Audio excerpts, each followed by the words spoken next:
Here we got a problem, sine 165, and so we're going to use the sum of angle identities, and so we're going to have sine 120 plus 45, and then from there you have to look at the trigonometry formula reference, and then you see that sine for a plus b, you're going to have sine a times cosine b plus cosine a times sine b. And then from there, you have to look at your unit circle. And then for sine A, which is 120, you're gonna look at the unit circle. It's gonna be root 3 over 2. And then you're gonna times from cosine B, which is for 45. So it's gonna be root 2 over 2. Plus cosine A for 120. So it's gonna be negative 1/2. Times sine B, which is for 45, root 2 over 2. And then you're going to multiply these together. So you're going to have root 3 times root 2, which is going to be root 6 over 4 plus negative root 2, which takes out the plus minus. So it's going to be minus root 2 over 4. And then so you're going to get a final answer of root 6 minus root 2 over 4.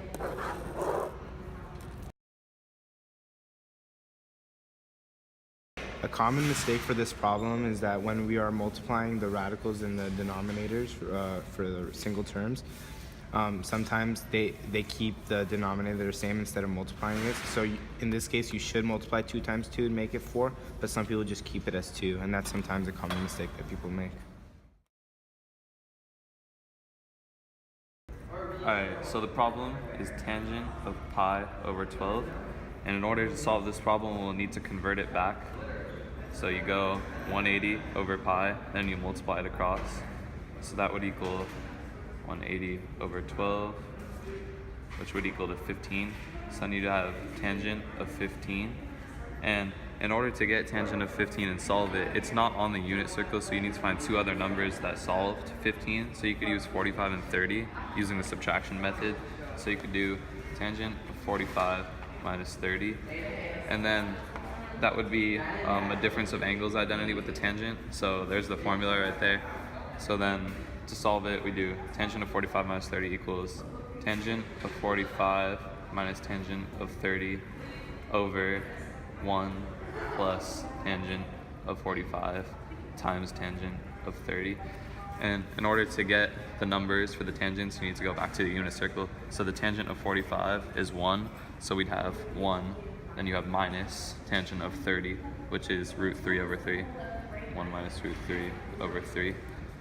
Then on the bottom, you have a 1 plus 1 times, the 1 comes from the tangent of 45.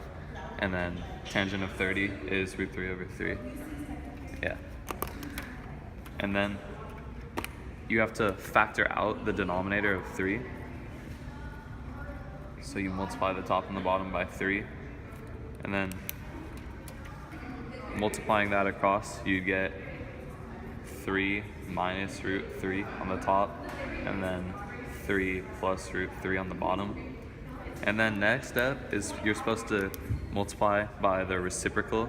So 3 plus root 3, and to get the reciprocal, you change the sign. So you'd have 3 minus root 3.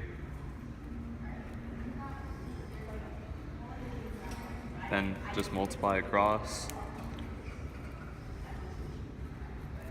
And then on the top, you'd have 9 minus 3 root 3 minus 3 root 3 plus 3. And then use the same method on the bottom. 9 minus 3 root 3 plus 3 root 3 minus 3. And then you just simplify like terms. 9 plus 3 is 12. Negative root 3 minus 3 root 3 is negative 6 root 3 over 9 minus 3 is 6. And then the negative 3 root 3 and the positive 3 root 3 cancel out. So then you'd have 12 minus 6 root 3 over 6. And then you can cancel out the denominator of 6. So 12 divided by 6 is 2. And then 6 divided by 6 is 1, but you have the negative, so you keep it there, minus root 3. And there's the answer.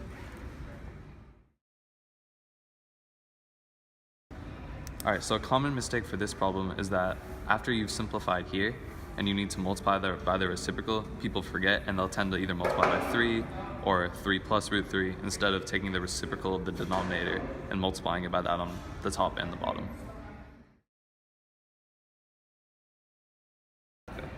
So here we have the problem. Given angle A in quadrant 1 with sine A equals 12 over 13 and angle B in quadrant 2 with sine B equals 4 over 5, find cosine A minus B. So to find the missing sides, we're going to have to use our graph and make a graph for each one. So for A, A is in quadrant 1, so we're going to draw a triangle in quadrant 1. And then it says sine A equals 12 over 13, so we know the opposite is 12 and the hypotenuse is 13. And then we can use Pythagorean theorem to find the missing side. X squared plus 12 squared equals 13 squared.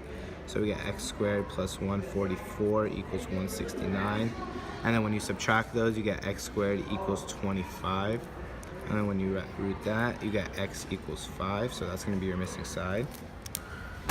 And then we have it for B. And for B, this time it's going to be in quadrant 2. So it's going to be a little different.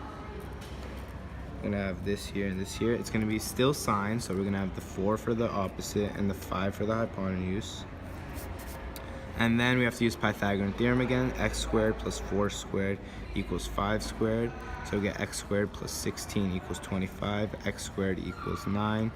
And then when you root that, you get x equals 3. But however, for this part, since it's on the left side of the x-axis, you're going to have to use the negative 3.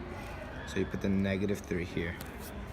And then from here, since you have all the sides, you could put it into the difference of angle identity formula for cosine A minus B, which is cosine A times cosine B plus sine A times sine B. And then for cosine A, you have 5 over 13 times cosine B, which is negative 3 over 5, plus sine A, which is already given to us, which is 12 over 13, times sine B, which is 4 over 5, which is also given to us, so times 4 over 5. So here we're going to multiply across. 5 times negative 3 is negative 15 over 13 times 5, which is, 13 times 5, 65, so negative 15 over 65 plus 48 over 65. And when you do negative 15 plus 48, you get 33 over 65, so cosine A minus B equals 33 over 65. That's your answer. So one of the biggest common mistakes is for when people are drawing the triangles, they don't remember what quadrant they're in, or they just sometimes forget to do this. Instead of making this 3 negative, they just keep it as positive, and it could cause the problem to become wrong sometimes. And so yeah, that's a big common mistake.